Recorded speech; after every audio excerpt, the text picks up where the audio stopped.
به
مربی زیر گردون معتبر نتوان شدن، ماه نو را رفته رفته چرخ عالمگیر کرد. معلوم است که دانشگاه دولتی آموزگاری تاجیکستان در مسیر تاریخ برای آماده نمودن کادرهای آموزگاری در عرصه هم جهان هم تاجیکستان نقش سازنده دارد. این درگاه بزرگ معرفت را هر سال صدها نفر ختم می نمایند و نسل نورست را به راه نیک راهنمون می سازند، هدایت می کنند و با ابتکار رکتور دانشگاه دولتی آموزگاری تاجیکستان دکتر علم‌های تاریخ پروفسور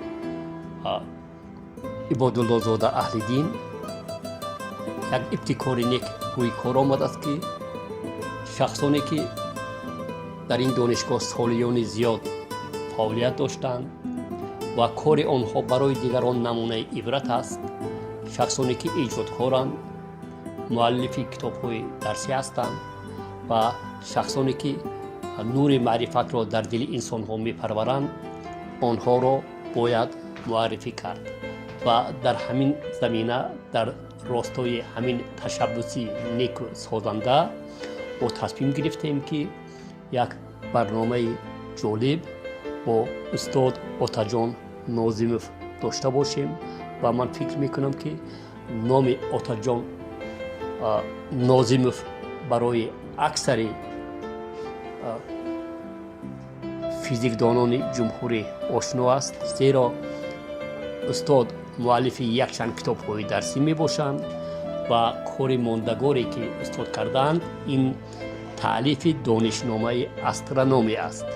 و استاد گرامی، پیش از آنکه صحبت را ما آغاز کنیم، البته صحبت ما صحبت آزاد و سازنده است، میخواستم که از شما پرسم که همین مهر استرونومیا چگونه در دل شما معوا گرفت، جای گرفت؟ هنوز در اول سالهای تحصیل در دانشگاه من با استادی دانشمند سریع لیدنش کریکوفزی شناسایی پیدا نمودم و بعضا در لحظه های فارغ از درس، لحظه های خالگی و نزد آن کس می رفتم به لابراتوری استرونومی و آنجا به مشاهده آفتاب و داغ‌های آن مشغول می شدیم. غیر از این چندی بعد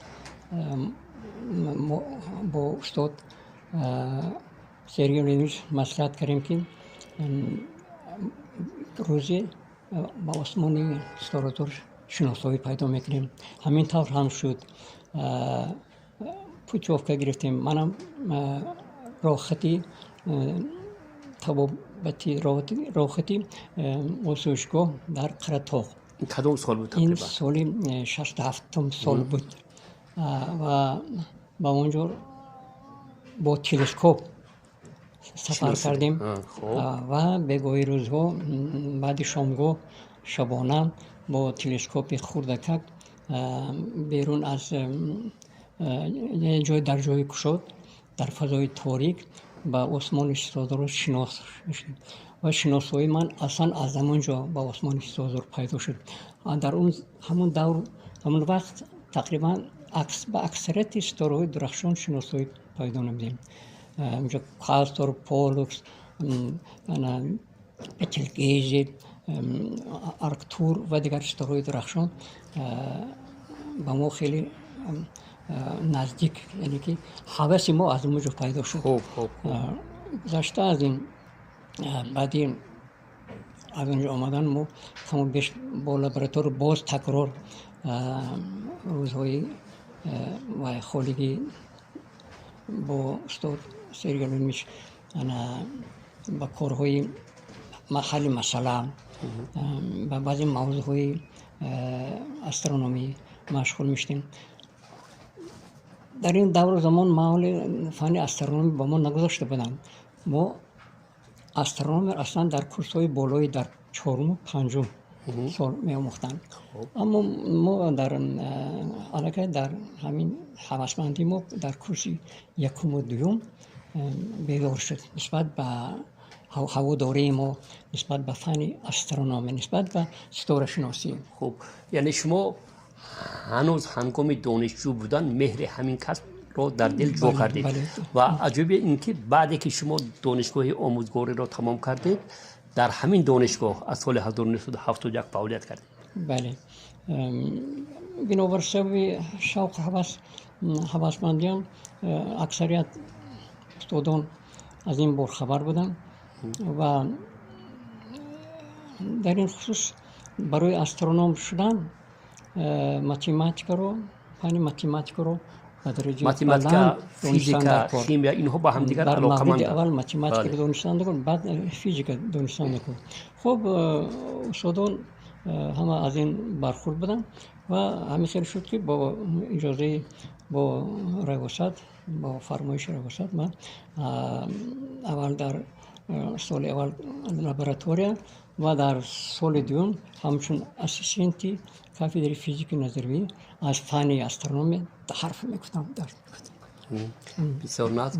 و ببینید که شما هم درس میگفتید و شما مؤلف یک چند کتاب درسی در مورد استرونومی هستید.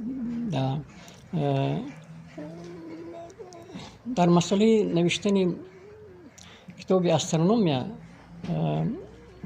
کتاب دانشنامه استرونومی هنوز تقریبا 20 سال پیشتر نقشه کشیده بود. نقشه داشتم. یعنی ابتکار خود شما بود. تشبس شخصی خود شما. نقشه گرفته بودم. واقعا که شما راهنمون کرد. من نقشه گرفته بودم. من سیاه‌نویس داشتم، دستخطی سیاه‌نویس. حالا واسه ماندگی همین دستخط‌ها رو پای هم پر کردم. موضوعهای گوناگون و با ترتیب معین از ساده تا مرکب با یک سیستم آوردن کتاب دانشنامه استرونومی یعنی نوشتم. یعنی ببینید که یک کتاب خیلی مکمل همین برای یک نفر. ببینید که اینقدر زحمت، اینقدر شب زنده دوری، اینقدر جستجوهای ایجادی آیا مشکل نبود؟ برای یک نفر مشکل بود. اینجا در اول با کامپیوتر خود من شناس نبودم.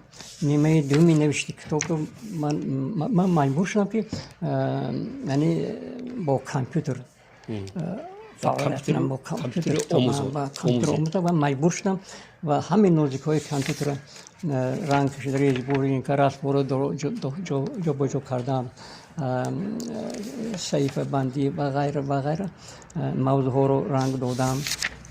اینها رو به طریق کامپیوتر به جا آوردم. ولی مشکل از اون بود که کتاب شخصی دیگرم لازم برای ما. اما بعضی مراجعت کردم گفتن ای کار زحمت طلب است.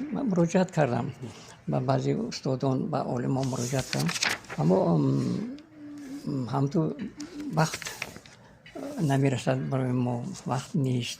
این کاری مشکل است، زحمت طلب است. نه به هر حال من همین دوام 3 سال انجام دادم. 3 سال دوام. یعنی این از چند قسم عبارت است؟ برای کی پیش بینی شده است؟ کتاب اصلا برای نورسان میتوانند استفاده برند برای دانشجویان. بله. یعنی این و کتاب برای- یک کتاب مکمل روی میزی فکر میکنم که این کتاب در اول نوشتم برای همه از سینی چهارم، پنجم، صنف‌های 9، 10، 11 و دانشجویان. به طور علمی نوشته شده است اینجا. جهت‌های علمی اینجا آورده شده است. غیر از این ادبیات ها رسم ها ببینید. بعد یک خصوصیت همین کتاب من در آن دریافتم که درباره متفکران نجوم شناسی ادبیات تاجیک و فارس نیز در اینجا مقاله های جداگانه فراهم در موضوع اول دایر به تاریخ استرونومی میرد که هنوز در قدیم در عصرهای 6، 7 و 11 استرونوم‌های تاجیک فعالیت نهایت کلان داشتند در رشد علمی ستاره‌شناسی، در رشد نجوم. در اینجا ما در نظر داریم الکوهی، الصوفی، ابن یونس، ابوریحان بیرونی و دیگران، ابن سینا، ابوعلی ابن سینا، عمر خیام و دیگران در اینجا آورده شده است برای مردم به تاریخ گذشتگان ما، به تاریخ استرونوم‌های ما شناسایی پیدا کردن. در این کتاب این گونه آدمای بزرگ آورده شده است. و من فکر میکنم که همین تالیف کتاب دانشنامه استرونومیا در همه دور و زمان مفید است، زیرا مخصوصا در همین دوره که همین بسیاری ها با همین رویه های نامطلوب دینی میگروند و فناتیزم دینی رو میآورند، با جهالت رو میآورند، برای آنها فکر میکنم که برای تشکل دانش‌های معنوی، برای آموختن فضایی که ما رو احاطه کرده است، اینها هم ضرور، یعنی همین ترغیبگر دانش‌های چی گوییم دنیوی می باشد. بله. کتاب ذهنی دانشان رو، دانش آموزان رو، ذهنی خوانندگان رو توسط علم‌های طبیعت شناسی، یعنی ما باید بگوییم که توسط علم‌های طبیعت شناسی باید با مردم بخصوص جوان‌ها با استفاده از موضوعهای مختلف تفکر مردم رو بیدار سازیم که آنها به خرافات‌ها، به سحر و جادو و دیگر خالبینی نگروند، کارهای غش مشغول نشوند. مقصد اساسی علم‌های طبیعت شناسی همین است. یعنی تشکل دادن تفکر ایجادی و تفکر دنیوی، تفکر دنیوی رو در باطن خوانندگان، در وجود خوانندگان بیدار کنند. تفکر علمی رو در آنها پرورش کردن لازم. عموما کتاب‌ها، همین کتاب‌ها طبیعت شناسی همین مقصد روانه قرار شده. بله بله. و ببینید که من شما مؤلف کتاب درسی استرونومیا برای صنف 10، استرونومیا برای صنف 11 هست. خب در این مورد چی گفتنی هستید؟ کتاب اعلان شده بود. آزمون اعلان شد. و سال پیشتر اعلان شده بود و اشتراک کردیم. فکر میکنم که این برنامه که ما تهیه کردیم و توسط شبکه‌های اجتماعی پخش می‌گردد برای در زمین نسل نفس افزون نمودن دانش‌های استرونومیا نقشی مهم می‌باشد و من برای اون که با برنامه ما شرکت کرده قدم رنجه نموده و شما اظهار سپاس می‌کنم. سلام باشید.